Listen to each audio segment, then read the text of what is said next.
Alright, welcome back everyone. So as you can see, our bacon is rendered down nicely. So what I'm going to do now is I'm going to turn our heat down to about 250. So bacon, you want high heat.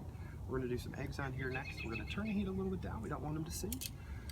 While I'm going to do that, I'm going to remove my bacon just onto some nice paper towel that my producer here has brought for me. Our kitchen prep staff is it's their first day on the job, folks. They're doing a bang up job, aren't they? Alright, so we will get these onto a paper towel so that they can dry, because while the fat is delicious, you really don't want to eat it that much. Get yourself a good pair of tongs that closes. Makes cooking a world easier.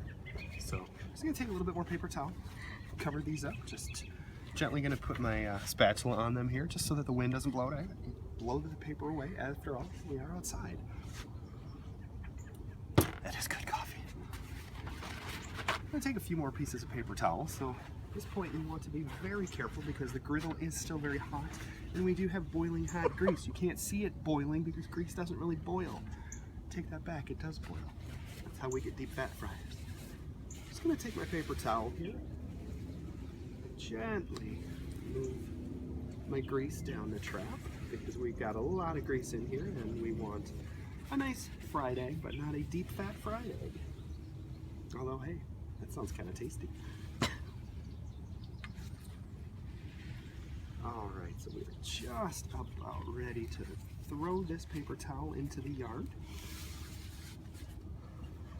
One of the things you really want to watch when you're cooking is to make sure that you have everything planned out for you, that you've got garbage, that you've got everything you need.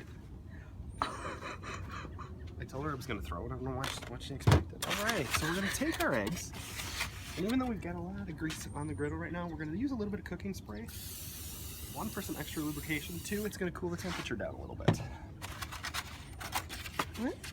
Alright, so we're going to take our egg very carefully out of the container. And what you want to do is just give it a little spin, a shake, preferably crack it on a hard surface. Slow open and drop onto the griddle. We're going to do this 2 more times because we've got 2 more eggs. You gently grab it, give it a twist, give it a shake, hard surface. Again, slow drop. If they run together, that's okay. They were all in the same carton. They're friends. What the spin and the shake does actually is nothing. So if you want to skip that step, feel free. That's one of my own little specialties as I cook out here on the kitchen. All right. Now, seasoning. Generous sprinkle of pink Himalayan salt. And a touch of some black pepper. So now we wait. And waiting is the hardest part. I'm getting some kind of a message that I'm unfamiliar with. So we're going to just ever so gently with our spatula just separate the egg whites that have run together. And really this just makes flipping easier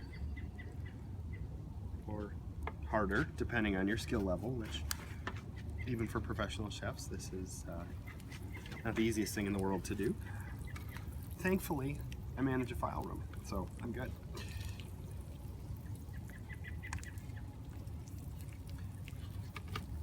So it's like eggs are looking good. We're getting a little bit of whitest forming.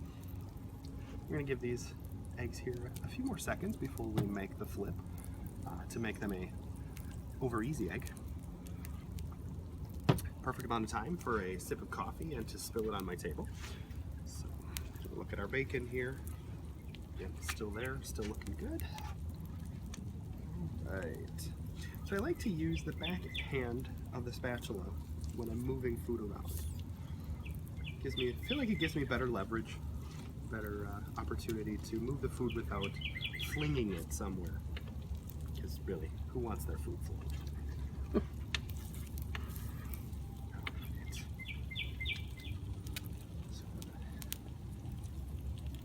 make sure that my egg is moving. Feel free to switch hands as needed, depending on your skill and space.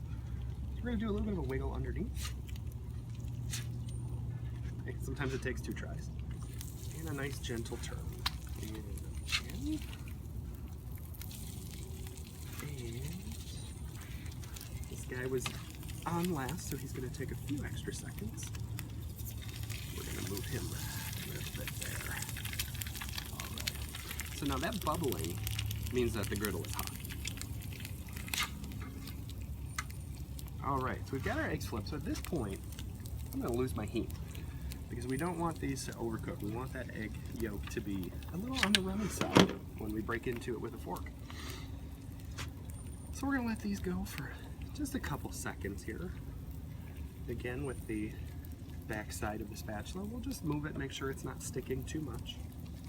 I know I said with the bacon that the food was sticking and that was okay, and that it would tell you when it's ready, but eggs are a little bit different of a story. So if I had a couple of plates out here, I would show you how to plate this bad boy up. Commercial break. Hey, welcome back everybody. So as you can see, I've got the bacon back on the griddle. It's just a little outdoor kitchen trick to make sure that it stays a little bit warm as we're ready to go. So what I'm going to do here, I'm going to take my first egg and we are going to plate him thusly. Plating is very important, folks. Now the bacon is not too hot, but you want to be careful again with your fingers because, again, hot griddle, even though it's turned off and unplugged. We're going to put one piece like that. We're going to use the tongs because it's faster. If I can get it open. We're going to do the other one kind of like a V. And we're going to do the other one just off to the side for no reason. So here it is. Eggs over easy with bacon. I don't have a fork. So welcome back once again, one final time here, folks. We're just going to show you magically toast can appear out of nowhere. So we're just going to gently cut in, pull that apart so you can see how little run there is. That's essentially because I left them on the griddle too long. So, but hey, you know what? When you're cooking, have fun. Don't worry about what the food looks like, and remember, always eat.